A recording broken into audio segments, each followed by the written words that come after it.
Hello दोस्तों, आज मैं आपको एक कहानी सुनाता हूँ जिसका शीर्षक है कभी किसी का दिल दुखाने वाली बात मत करो।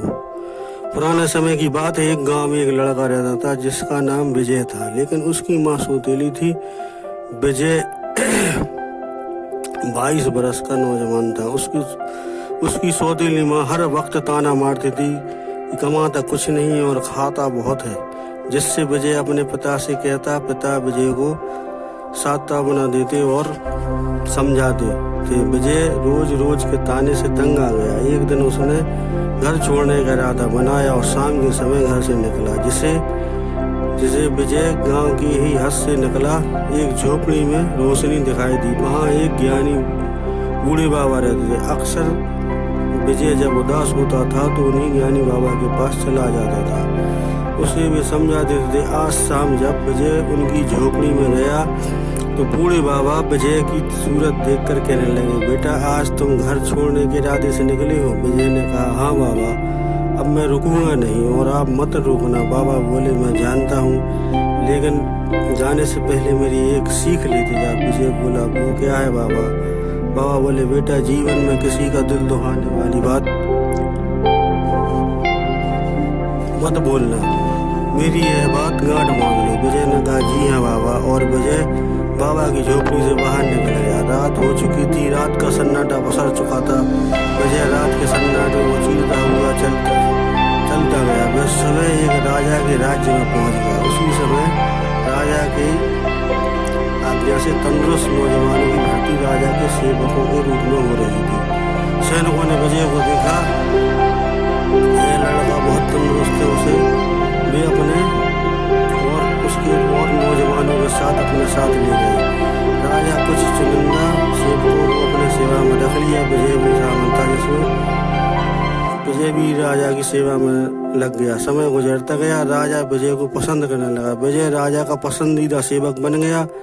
राजा कहीं भी जाता तो विजय को साथ ले जाता। एक बार राजा शिकार खेलने के लिए गया।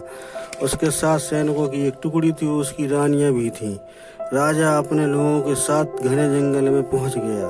उस समय गर्मियों के दिन चल रहे थे। पानी का नामो निशान न था। राजा के साथियों का पानी सब खत्म हो गया था। अब राजा परेशान होने लगा। उसने अपने सब लोगों को इकट्ठा किया। उनसे पूछा, क्या कोई जानता है कि पानी जंगल में कहाँ मिलेगा? एक बूढ़ा सेवक उठ खड़ा हुआ और बोला, महाराज मैं जानता हूँ, यहाँ 3 मील दूर एक बावड़ी है। बावड़ी माने कुआं। महाराज, राजा बोला, तो फिर क्या है, जाओ बावड़ी से पानी ले आओ। बूढ़ा सेवक बोला, राजन उस बावड़ी में पानी तो है, लेकिन उसमें एक समस्या है। राजा बोला, क्या बात है, साफ साफ बताओ। सेवक बोला, राजन उस बावड़ी में एक दानव राक्षस का निवास है। जो भी जाता है पानी भरने वो जिंदा वापस नहीं आता। चाहे कितनी भी बड़ी सेना ले जाओ, कोई नहीं बचता। उससे राजा बोला, है कोई हम सब लोगों के लिए बावड़ी से पानी लाए? सब ने अपने सर झुका लिए और खामोश हो गए। आखिर राजा ने विजय की तरफ देखा। विजय समझ गया।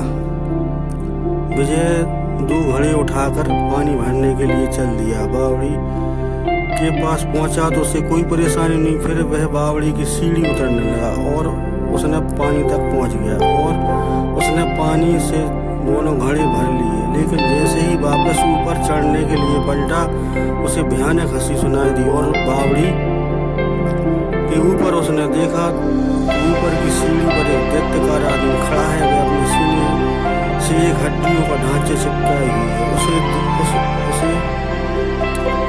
दैत्य ने उस ढांचे को बड़ी प्यार भरी निगाह से देखा।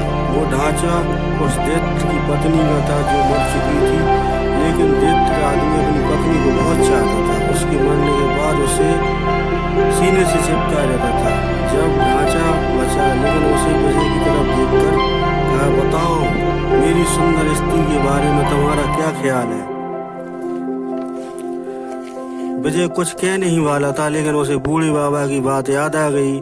किसी का दिल दुखाने वाली बात मत करो। विजय ने बड़े अच्छे स्वर में कहा, सचमुच इतनी सुंदर स्त्री तो मैंने पहले कभी देखी ही नहीं। विजय की बात सुनकर दैत्यकार आदमी प्रसन्न हो गया और बोला, आज तक मैंने जितने भी आदमियों से अपनी स्त्री के बारे में पूछा, सब ने कहा, यह तो हड्डियों का ढांचा है। मैंने गुस्से में आकर उन सबको मार डाला। तुम पहले व्यक्ति हो जिसने मेरी पत्नी को बुरा नहीं कहा, इसलिए मैं तुमसे प्रसन्न हूँ। मांगो क्या मांगते हो, जो मांगोगे मिलेगा। विजय ने कुछ क्षण सोचकर कहा, अगर आप मुझसे खुश हैं तो आप इस बावड़ी को छोड़कर और घने जंगल में चले जाएं, ताकि राहगीर अपनी प्यास बुझा सके। दैत्यकार आदमी खुशी खुशी बावड़ी को छोड़कर चला गया। विजय घड़े पानी से भरकर लेकर राजा के पास पहुंचा और राजा ने खूब पानी पिया और सबको पिलाया। और राजा से विजय ने कहा, आप जो बावड़ी में जो समस्या थी वो खत्म हो चुकी है। आप चलकर वही बावड़ी के पास पड़ाव डालें और जिससे सब कोई पानी पी सके। तो सब लोग वहाँ चल दिए और सब ने बावड़ी के पास जाकर पड़ाव डाला। सब ने खूब पानी पिया। सीख, इस कहानी से हमें सीखने को मिलता है, कभी किसी का दिल दुखाने वाली बात मत करो, कभी किसी को बुरा मत कहो। धन्यवाद। अगर आपको ये कहानी पसंद आई हो तो लाइक करें, सब्सक्राइब